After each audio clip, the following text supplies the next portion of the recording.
நெல் விதைப்பது முதல் அறுவடை வரை பார்ட் 4ல பார்த்தீங்கன்னா நம்ம தாத்தாங்களாம் நாற்று பிடிங்கிட்டு இருக்காங்க. 5:30 மணிக்கு வந்தாங்க. இப்போ டைம் பார்த்தீங்கன்னா 6:30 மணி ஆகுது. எல்லாருக்குமே வந்து பார்த்தீங்கன்னா டீயும் பிஸ்கெட் கொடுத்தோம். சூப்பராக வந்து பார்த்தீங்கன்னா சாப்பிட்டு மறுபடியும் நம்ம தாத்தாங்க நாற்று பிடிங்க ஆரம்பிச்சிட்டாங்க. டீ குடிச்சிட்டு ஒரு 1/2 hour பார்த்து எல்லாருமே வயிறார சாப்பாடு போட்டு முடிச்சுட்டு இருக்கிற நாற்று மறுபடியும் பிடிங்கிட்டாங்க. ஸோ மொத்தமாக வந்து பார்த்தீங்கன்னா ஒரு 660 முச்சு வந்து பார்த்தீங்கன்னா நம்மளுக்கு நாற்றுல இருந்து கிடைச்சிருக்கு. நாற்று பிடிங்கிட்டு பிறகு அடுத்து உழவதை அடிக்கணும். இருக்கிற நாற்றுல வந்து பார்த்தீங்கன்னா எடுத்து நாங்கள் கரமால வச்சுட்டோம். அடுத்து உழவடிக்கிறதுக்கு தேட்டரி வர வச்சு உழவடிச்சிட்டு இருக்கோம். ரொம்ப சேரா இருக்குங்க.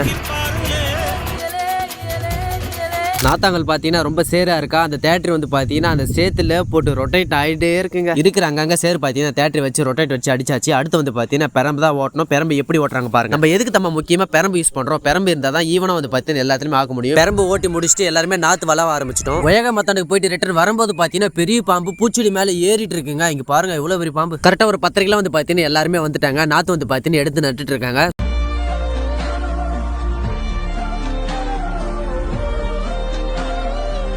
முக்காவாசி நடுவு நட்டுட்டு இருக்கும் போது மழை வந்து பார்த்தீங்கன்னா சூப்பராகவே பெஞ்சிட்டு இருக்கு. சந்தோஷமான விஷயம் தான். பட் ஆனால் ஆளுங்களாம் நினைறாங்களா போயிட்டு அதுக்கப்புறம் வந்து ரிட்டர்ன் வந்து பார்த்தீங்கன்னா நடுவு நட்டு முடிச்சிட்டாங்க. ஸோ இதுதான் ஃபைனல் லுக்கு பாருங்க.